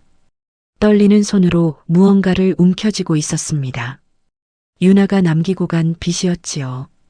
그 계집을 확실히 죽였어야 했는데 정씨 부인이 중얼거렸습니다. 그녀의 눈이 미친 듯이 흔들리고 있었지요. 이 모든 일이 그 계집 때문일지도 모른다. 대청의 침묵이 내려앉았습니다. 세 사람은 서로를 바라보았지요. 누구도 입을 열지 못했습니다. 하지만 마음속 깊은 곳에서는 모두 같은 생각을 하고 있었습니다. 설마 그 여자가 살아있는 것은 아닐까? 설마 이 모든 것이 그녀의 소행인 것은 아닐까? 하지만 그것을 입 밖에 내는 순간 그 공포가 현실이 될 것 같아 누구도 말하지 못했습니다. 그 무렵 석굴 안에서는 유나가 박태산으로부터 보고를 받고 있었습니다. 은광 장악은 완료되었습니다. 약초 무역로도 차단했습니다. 최무겸 상단의 수입이 한 달 만에 절반으로 줄었습니다. 내부에서 동요가 시작됐습니다. 박태산이 무릎을 꿇고 보고했지요. 유나는 요람에 누운 아기를 내려다보며 조용히 고개를 끄덕였습니다. 아기는 새근새근 잠들어 있었습니다. 작은 입술이 달싹거렸지요. 좋습니다. 하지만 이것은 시작일 뿐입니다. 유나가 창밖을 바라보았습니다. 봄이 오고 있었습니다. 석굴 입구에 쌓여있던 눈이 녹기 시작했고 바위 틈 사이로 이름 모를 풀이 고개를 내밀고 있었지요. 차가운 공기 속에 흙냄새가 섞여 들어왔습니다. 겨울이 물러가고 있었습니다. 다음 단계로 넘어가겠습니다. 분부만 내리십시오. 유나는 천천히 일어섰습니다. 출산 후 한 달이 지나 몸은 많이 회복되었지요. 유나는 옷장을 열었습니다. 그 안에는 검은 옷이 한 벌 걸려 있었습니다. 박태산이 미리 준비해 둔 것이었지요. 유나는 그 옷을 꺼내 입었습니다. 그리고 허리에 칼을 찼습니다. 칼집에서 올라오는 차가운 쇠 냄새가 코끝을 스쳤지요. 거울에 비친 자신의 모습을 바라보았습니다. 석 달 전과 완전히 달랐습니다. 시어머니 앞에서 고개를 숙이던 연약한 며느리는 어디에도 없었지요. 거울 속에는 차갑고 단단한 눈빛을 가진 여인이 서 있었습니다. 검은 옷 위로 드러난 턱선이 날카로웠고 입술은 굳게 다물어져 있었습니다. 더 이상 연약한 며느리가 아니다. 유나가 조용히 중얼거렸습니다. 거울 속의 자신과 눈이 마주쳤지요. 그 눈빛 안에는 슬픔도 원망도 두려움도 없었습니다. 오직 하나 차갑고 또렷한 결의만이 타오르고 있었습니다. 유나는 거울에서 눈을 떼고 돌아섰습니다. 요람에서 잠든 아기를 한번 내려다본 뒤 방문을 열고 나섰지요. 출발 준비를 하십시오. 유나가 명령했습니다. 목소리는 낮았지만 석굴 전체에 울렸습니다. 최무겸 상단으로 갑니다. 이른 아침이었습니다. 안개가 산골짜기 사이에 낮게 깔려 있었지요. 석굴 앞마당에 6필의 말이 나란히 서 있었습니다. 콧김을 내뿜으며 발굽으로 땅을 긁는 소리가 고요한 새벽 공기를 깨뜨렸지요. 무사 60여 명이 말 위에 도열해 있었습니다. 모두 검과 창으로 무장하고 허리에는 단도를 차고 있었습니다. 검은 옷 위에 아침 이슬이 내려앉아 희미하게 빛났지요. 선두의 한 여인이 말 위에 앉아 있었습니다. 검은 저고리에 검은 치마, 허리에는 칼을 찬 여인. 쪽진 머리에 비녀 하나 없이 단정하면서도 날카로운 모습이었지요. 서윤아였습니다. 석 달 전 눈 위에 쓰러져 죽음을 기다리던 그 여인과는 완전히 다른 사람이었습니다. 등이 고닫고 턱은 들려 있었으며 눈빛은 칼날처럼 차갑게 빛나고 있었지요. 유나는 산 아래를 내려다보았습니다. 안개 너머로 최무겸 상단이 있는 마을이 희미하게 보였습니다. 기와 지붕이 아침 햇살에 반짝였지요. 석 달 전 자신이 죽음을 향해 끌려갔던 바로 그 마을이었습니다. 아씨, 준비되셨습니까? 박태산이 옆에서 조심스럽게 물었습니다. 그 역시 말 위에 앉아 있었지요. 백발의 노인이었지만 갑옷 위에 칼을 찬 모습은 여전히 늠름했습니다. 예. 유나의 대답은 짧고 단호했습니다. 그리고 말을 몰았지요. 말발굽이 땅을 박차며 산길을 내려가기 시작했습니다. 뒤를 따르는 60여 명의 무사들의 말발굽 소리가 천둥처럼 울렸습니다. 새떼가 놀라 나뭇가지에서 날아올랐지요. 안개가 말발굽 바람에 갈라지며 길을 열었습니다. 마을로 들어서자 아침장을 보러 나온 사람들이 무사 집단을 보고 놀라 길을 비켰습니다.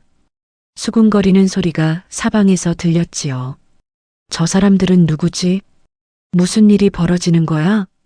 유나는 고개를 들고 앞만 바라보며 말을 몰았습니다. 익숙한 길이었습니다.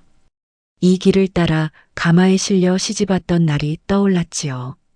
그날의 자신은 고개를 숙이고 있었습니다. 하지만 오늘은 달랐습니다. 고개를 치켜들고 정면을 응시하며 말을 몰고 있었습니다. 최무겸 상단의 대문이 보였습니다. 거대한 기와집이었지요. 붉은 칠이 된 대문 기둥, 그 위에 금박으로 새겨진 최무겸 상단 4글자. 처음 이 대문 앞에 섰을 때는 그 위압감에 다리가 떨렸었습니다. 하지만 지금 유나의 다리는 굳건했지요. 문을 여시오. 박태산이 큰 소리로 외쳤습니다. 우렁찬 목소리가 대문을 때렸지요.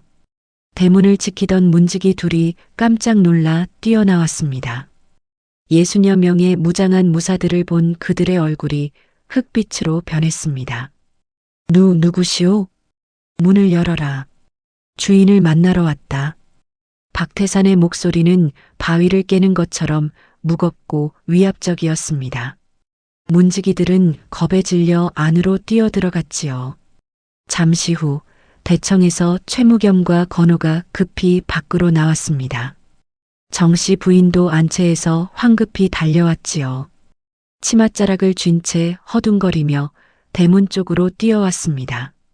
세 사람이 대문 밖을 보는 순간 모두의 얼굴에서 핏기가 사라졌습니다. 마치 대낮에 귀신을 본 사람들 같았지요. 말 위에 앉은 유나가 보였기 때문입니다. 연주.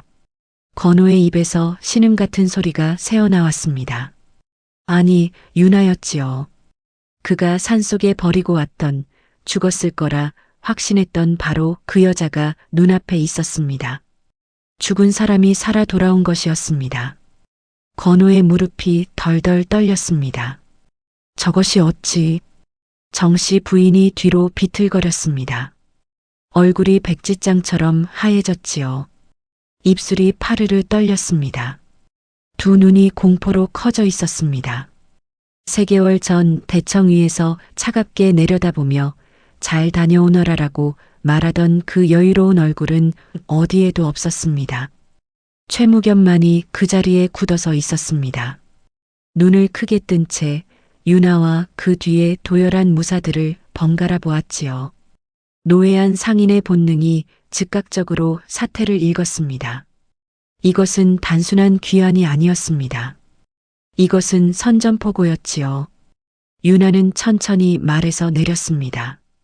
발이 땅에 닿는 순간 대문 앞 돌바닥에 단단한 감촉이 버선 바닥을 통해 전해졌습니다. 익숙한 감촉이었지요. 이 돌바닥 위에서 무릎을 꿇고 고개를 숙이고 모욕을 참았던 수많은 날들이 발바닥을 타고 올라왔습니다. 하지만 오늘은 달랐습니다. 유나는 당당히 대문 안으로 걸어 들어갔지요. 박태상과 무사들이 그 뒤를 따랐습니다. 오래간만입니다. 서방님, 유나가 건호를 향해 말했습니다. 목소리는 차갑고 평온했지요. 한치의 떨림도 없었습니다. 오히려 건호 쪽이 떨고 있었습니다. 건호는 입술을 달싹거렸지만 아무 말도 하지 못했습니다. 한 걸음 뒤로 물러섰지요. 마치 눈앞에 서 있는 것이 사람이 아니라 원기인 것처럼 공포에 사로잡힌 눈이었습니다. 어찌 살아서? 최무겸이 떨리는 목소리로 물었습니다. 유나가 최무겸을 똑바로 바라보았지요. 그 눈빛이 노인의 얼굴을 관통했습니다. 살아있으면 안 되었습니까? 차가운 한마디가 마당에 떨어졌습니다. 마당에 모여든 하인들이 숨을 죽였지요. 바람 한 점 없었습니다. 나뭇잎 하나 흔들리지 않는 정적이었습니다. 산속에 버리면 조용히 죽을 줄 아셨습니까? 눈보라 속에서 얼어 죽을 줄 아셨습니까? 유나의 목소리가 한 음절 대모처럼 박혔습니다. 건호의 얼굴이 일그러졌지요. 정씨 부인은 대청 기둥을 붙잡고 간신히 서 있었습니다. 당신은 도대체... 건호가 한 걸음 다가서려는 순간이었습니다. 마당 한쪽에서 화려한 옷을 입은 여인 하나가 나타났지요. 박씨 집안의 딸이었습니다. 파온 서신을 보낸 뒤에도 건호에게 미련이 남아 오늘 아침 마지막으로 한번 만나러 온 것이었습니다. 하지만 그녀가 마주한 것은 예상과 전혀 다른 광경이었지요. 도련님, 이게 무슨 일입니까? 저 여자가 누구입니까? 박씨 집안 딸이 물었습니다. 목소리에 날이 서 있었지요. 유나가 그녀를 바라보았습니다. 제가 누구냐고요? 유나의 입가에 희미한 미소가 스쳤습니다. 차갑고 서글픈 미소였지요. 저는 이 집안 장남의 아내입니다. 그리고 이 집안 적손을 낳은 사람입니다. 마당의 공기가 얼어붙었습니다. 박씨 집안 딸의 눈이 커졌지요. 뭐라고요? 그녀가 건우를 돌아보았습니다. 건우의 얼굴이 새하얗게 변해 있었지요. 서방님, 바깥씨께 말씀 안 하셨습니까? 당신에게 이미 아내가 있다고? 그리고 아들까지 있다고? 건우의 입술이 떨렸습니다. 그것은, 도련님, 이게 사실입니까? 박씨 집안 딸의 얼굴이 분노로 붉어졌습니다. 눈가가 붉게 물들었지요. 그녀는 치맛자락을 휘날리며 돌아섰습니다. 다시는 얼굴 보지 맙시다. 그녀는 그대로 대문 밖으로 뛰쳐나갔습니다. 비단 치마가 바람에 나부끼며 사라져갔지요. 건우는 그 뒷모습을 멍하니 바라보았습니다. 은광도, 약초, 무역로도, 혼인도 모든 것이 무너지는 순간이었습니다. 유나는 천천히 대청 쪽으로 걸어갔습니다. 계단을 한 칸 밟아 올라갔지요. 나무 계단이 삐걱거리는 소리가 고요한 마당에 울렸습니다. 유나는 대청 위에 당당히 서서 최무겸을 내려다보았습니다. 3개월 전 정씨 부인이 자신을 내려다보았던 바로 그 자리였지요. 이제 위와 아래가 바뀌어 있었습니다. 최무겸. 유나가 그의 이름을 불렀습니다. 존칭도 경어도 없었지요. 당신이 20년 전에 누구를 배신했는지 기억하십니까? 최무겸의 얼굴이 굳어졌습니다. 입술이 파르르 떨렸지요. 서대인. 그렇습니다. 유나의 목소리가 대청에 울려 퍼졌습니다. 마당의 모든 사람들이 숨을 멈춘 것 같았지요. 서대인. 제 아버지입니다. 정적이 쏟아져 내렸습니다. 하인들의 눈이 커졌고 정씨 부인의 무릎이 꺾였지요. 최무겸은 뒤로 한 걸음 물러났습니다. 당신은 아버지를 배신했습니다. 거짓 고변으로 역적의 누명을 씌웠습니다. 그리고 아버지의 모든 광산을 빼앗았습니다. 아니다, 그것은. 최무겸이 손을 내저었습니다. 하지만 그 손끝이 나뭇잎처럼 떨리고 있었지요. 증거가 있습니다. 박태산이 앞으로 나섰습니다. 품속에서 두툼한 서류 뭉치를 꺼냈지요. 이것은 서대인께서 남기신 문서들입니다. 광산 증서, 거래 장부, 그리고 당신의 배신을 증명하는 모든 증거입니다. 박태산이 서류들을 대청 바닥에 펼쳐 놓았습니다. 누게 바랜 종이들이 펼쳐질 때마다 묵은 멍 냄새가 올라왔지요. 20년 전의 진실이 하나하나 햇빛 아래로 드러나고 있었습니다. 이 증거들은 이미 관아에도 제출되었습니다. 박태산의 말이 끝나기가 무섭게 대문 밖에서 말발굽 소리가 울렸습니다. 관복을 입은 관리들이 관군을 이끌고 들어왔지요. 최무겸. 선두의 관리가 호통을 쳤습니다. 역적의 재산을 가로챈 죄, 거짓 고변으로 무고한 사람을 죽인 죄로 체포한다. 관군들이 우르르 몰려들어 최무겸을 둘러쌌습니다. 최무겸은 뒤로 물러나다 대청 기둥에 등을 부딪혔지요. 잠깐, 이것은 오해입니다. 최무겸이 외쳤습니다. 하지만 관군들은 이미 그의 팔을 붙들고 있었지요. 정씨 부인이 비명을 지르며 달려왔습니다. 여보. 하지만 그녀 역시 관군에게 붙들렸습니다. 비단 저고리가 잡아당겨지며 찢어지는 소리가 났지요. 건우는 그 광경을 멍하니 바라보고 있었습니다. 다리에 힘이 풀려 그 자리에 주저앉았지요. 무릎이 돌바닥에 부딪히며 둔탁한 소리가 났습니다. 최무겸 일가가 끌려가는 것을 지켜본 유나는 천천히 대청에서 내려왔습니다. 그리고 건우 앞에 섰지요. 건우는 바닥에 주저앉은 채 고개를 들어 유나를 올려다보았습니다. 그의 눈에 눈물이 고여 있었습니다. 하지만 유나의 가슴에는 아무런 파문도 일지 않았지요. 더 이상 할 말이 없습니다. 유나가 차갑게 말했습니다. 당신이 저를 버린 그날 모든 것이 끝났습니다. 유나는 돌아서서 마당을 가로질러 걸어갔습니다. 뒤를 돌아보지 않았지요. 대문 밖에서 늙은 유모가 아기를 안고 기다리고 있었습니다. 유나는 아기를 받아 안았습니다. 아기가 작은 손을 뻗어 유나의 뺨을 만졌지요. 포동포동한 손가락이 어머니의 뺨 위에 남은 마른 눈물 자국을 어루만졌습니다. 아가야, 이제 우리는 자유란다. 유나가 조용히 중얼거렸습니다. 아기가 방긋 웃는 것 같았지요. 그날 저녁 관아에서는 최무겸 일가의 재산 몰수가 결정되었습니다. 그리고 서대인의 명예가 회복되었지요. 모든 광산과 무역로는 정당한 후계자인 유나에게 돌아왔습니다. 20년 만의 일이었습니다. 유나는 아버지가 머물렀던 옛 저택으로 돌아왔습니다. 대문을 열고 들어서는 순간 마당 한가운데 서 있는 오래된 느티나무가 눈에 들어왔지요. 굵은 줄기에 세월의 흔적이 깊게 패여 있었습니다. 가지 사이로 석양빛이 스며들어 마당 위에 긴 그림자를 들이우고 있었지요. 바람이 불자 잎새들이 살랑거렸습니다. 마치 오래전 이곳을 떠났던 사람을 반기는 것 같았습니다. 유나는 그 나무 아래에 서서 하늘을 올려다보았습니다.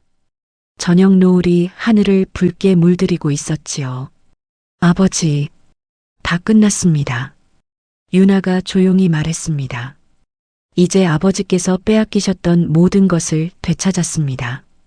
바람이 불어 유나의 머리카락을 날렸습니다. 마치 아버지의 손길이 이마를 쓸어주는 것 같았지요. 유나는 품속에서 작은 천주머니를 꺼냈습니다. 주머니를 열자 작은 대나무 피리가 손바닥 위로 떨어졌습니다. 석양빛을 받아 옅은 갈색 표면이 따뜻하게 빛나고 있었지요. 죽음의 문턱에서 자신을 살린 바로 그 피리. 아버지의 마지막 선물. 유나는 피리를 입에 가져갔습니다. 이번에는 갈라진 입술도 얼어붙은 손가락도 아니었지요. 따뜻한 입술, 힘 있는 손가락이 피리를 감싸 안았습니다. 그리고 불었습니다. 삐. 맑고 당당한 가락이 저택 안을 가득 채웠습니다. 산속에서 울렸던 절박하고 구슬픈 소리와는 달랐지요. 이번 소리에는 슬픔 대신 힘이 있었고 절망 대신 위험이 담겨 있었습니다. 피리 소리가 대문 밖으로, 마을 안으로, 산을 넘어 저 멀리까지 퍼져나갔습니다. 그 소리를 듣고 박태상과 무사들이 마당으로 모여들었습니다. 1명, 2명, 10명, 20명. 모두 무릎을 꿇고 고개를 숙였지요. 서씨 상단의 새로운 주인을 모십니다. 우렁찬 목소리가 하늘로 울려 퍼졌습니다. 느티나무 가지 위에 앉아있던 새들이 일제히 날아올랐지요. 석양빛 속으로 새들의 날갯짓이 퍼져나갔습니다. 유나는 피리를 가슴에 꼭 안았습니다. 눈을 감았지요. 눈가가 뜨거워졌습니다. 하지만 이번에는 슬픈 눈물이 아니었습니다. 유나는 아기를 안은 채 저택 안으로 천천히 걸어 들어갔습니다. 느티나무의 그림자가 길게 뻗어 유나의 뒤를 따랐지요. 석양빛이 저택의 기와 지붕 위에 마지막 빛을 뿌렸습니다. 버림받았던 며느리는 이제 없었습니다. 눈 덮인 산속에서 죽음을 기다리던 그 여인도 없었지요. 그곳에 서 있는 것은 거대한 상단을 이끄는 새로운 주인이었습니다. 아버지의 이름을 되찾은 딸이었습니다. 그리고 아들의 미래를 지켜낼 어머니였습니다. 눈 덮인 산속에서 죽음을 기다리던 그날은 끝났습니다. 이제 새로운 시작이었습니다. 여기까지 이야기를 들어주셔서 진심으로 감사드립니다. 오늘 이야기가 마음에 드셨다면 구독과 좋아요, 그리고 알림 설정까지 부탁드립니다. 여러분의 작은 응원이 더 깊고 재미있는 야담을 만드는데 큰 힘이 됩니다. 그럼 다음 이야기에서 다시 뵙겠습니다.